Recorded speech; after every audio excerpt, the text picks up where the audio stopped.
এখানকার ঘটনা হলো এক্সপেরিমেন্ট 1-এ ছিল এই জিনিসটা, হ্যাঁ, এবার কাজ হবে এই জিনিস দিয়ে, ঠিক আছে? জেনারেটর টেস্ট করব। আচ্ছা, জেনারেটর পজিটিভ আর নেগেটিভ বুঝবো কোনটা দিয়ে? ওই যে কালারটা গোল যেটা ছোট ব্যান্ডটা হচ্ছে সবসময় নেগেটিভ। নেগেটিভ, কালারটা ওই ব্যান্ডটা সবসময় নেগেটিভ। নেগেটিভ। ছোট জিনিস সবসময় নেগেটিভ। ছোট জিনিস সবসময় নেগেটিভ। এখন ছোট জিনিস না, ছোট প্রান্ত, ছোট প্রান্ত, ঠিক আছে? ওই কালো বন্ধটা ছোট। হ্যাঁ, আমরা এভাবে লাগাইতেছি কি জন্যে? কারণ সার্কিটে যে মাথা, এই মাথা মানে হলো নেগেটিভ মাথা, নেগেটিভ মাত্র কোন দিকে আছে? আর এই কালোকে নেগেটিভ সার্কিটে এইভাবে দেখানো হয়। হ্যাঁ। আমরা এইভাবে বসালাম, আচ্ছা, ঠিক আছে? তাহলে আমরা বসালাম, আমি বিষয়টা বুঝতে পারি না কি মানে ওই তুমি যে আচ্ছা, তুই প্রথম থেকে বল আবার। মানে ও ভুল এই যে হ্যাঁ জেনার ডায়োডের এই প্রান্তটা কি প্রান্ত? পজিটিভ এটা নেগেটিভ নেগেটিভ, ঠিক আছে?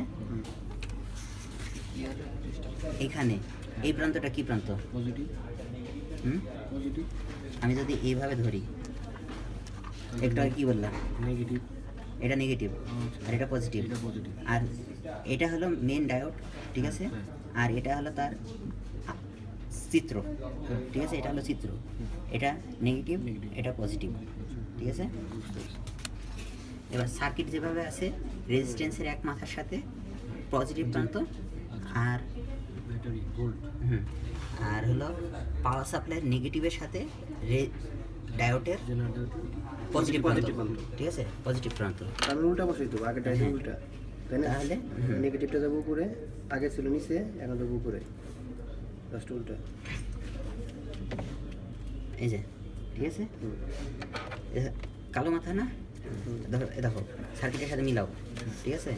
এ দেখো কালো মাথা মানে প্রান্ত, দাগ জেনারেটর নেগেটিভ দাগ দেওয়া মাথা, এটা মনে করো দাগ দেওয়া মাথা, দাগ দেওয়া মাথা উপরে আছে, আছে। আর এই অংশটুকু মনে করো তীর চিহ্ন, এই তীর চিহ্ন নিচে নিচে আছে তো, যেভাবে আছে। রেজিস্ট্যান্স সাইডে আছে, সাইডে, পজিটিভ ঠিক আছে? এটা হলো এক্সপেরিমেন্ট 2 এর টোটাল সার্কিট, ঠিক আছে? এবং এর ঘটনাও সেই 1-এর মতনই, ঠিক আছে? আমরা আমি না ওই সার্কিট একটা জিনিস বললাম না শুনলাম। এখানে না এটা পজিটিভ দেওয়া আছে, এই প্রান্তটা নেগেটিভ। এটা এটা উল্লেখ আছে হলো কোন মাথাটা এখানে এসে যুক্ত আছে ডায়োডের সাথে, কোন মাথাটা এখানে যুক্ত আছে, মানে মাইনাসের সাথে প্লাস যুক্ত আছে। ওরকম কিছু না। এই যে এখান দিয়ে যে তারটা আসছে, এই তারটা কি আসছে এখানে? রেজিস্ট্যান্সের পজিটিভ পজিটিভ আসছে, মানে এই প্লাস মাইনাস এটা উল্লেখ করা হয়েছে যে কারেন্টটা এইভাবে যাইতেছে, না, হ্যাঁ, কারেন্ট এইভাবে যাচ্ছে, ঠিক আছে। ঠিক আছে? আর এখানে এইটার জন্য এই প্লাস মাইনাস না, আচ্ছা, এই প্লাস মাইনাস কারেন্টের।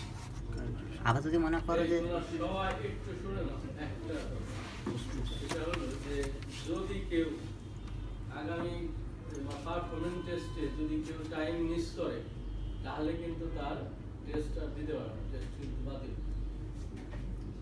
বুঝতে পেরেছো? জি স্যার। ওই টাইমে আসতে হবে। যদি টেস্টের দিন অন্তত পরীক্ষার দিন যদি ঠিক মতো না আসো, তাহলে যার কারো টাইম নেই, 5 মিনিট করে টাইম, সে আগো 5 জন, যে মিস করবে সে miss. So be careful, huh? জি স্যার ঠিক আছে, এই যে প্লাস মাইনাস এটা উল্লেখ করা হয়েছে। এটা হচ্ছে কারেন্টের ফ্লো আর এটা হচ্ছে ইলেকট্রন ফ্লো। শুনো, আমরা মেশ অ্যানালাইসিস করছি না, মেশ অ্যানালাইসিস হয় কি অলওয়েজ ক্লক ওয়াইজ, ঠিক আছে?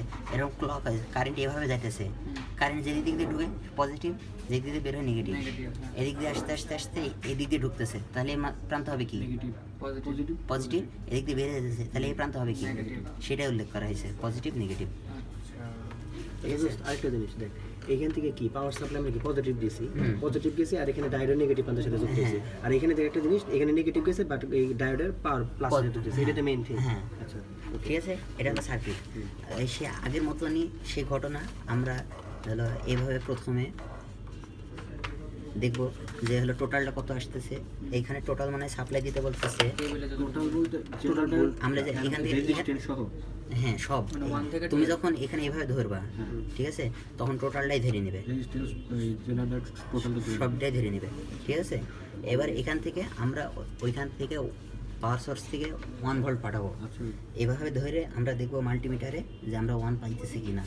যখন পাবো তখন আমরা করব কি, এইভাবে রেজিস্ট্যান্সের ভোল্টেজ ড্রপ মেজার করব, ঠিক আছে?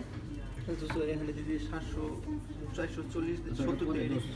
ওইটা হলো এর হলো রেজিস্টিভিটি, ঠিক আছে। আমরা রেজিস্ট্যান্সের একবার দেখব আর পরবর্তীবার ডায়োডের দেখব, ঠিক আছে।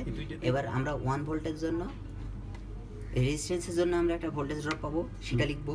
জেনারেটরের জন্য একটা ভোল্টেজ ড্রপ পাবো, সেটা লিখবো। তারপরে 2 ভোল্ট 3 ভোল্ট আই বের করার দরকার নেই। 2 ভোল্ট 3 ভোল্ট এভাবে অ্যাজ ইউজুয়াল 12 ভোল্ট পর্যন্ত দেখাবে। হ্যাঁ, এখন এতদিন লাইভ করে এসে যদি বলি যে পাওয়ার সাপ্লাই, ঠিক আছে। এই হলো আমাদের এক্সপেরিমেন্ট নাম্বার 2 শেষ।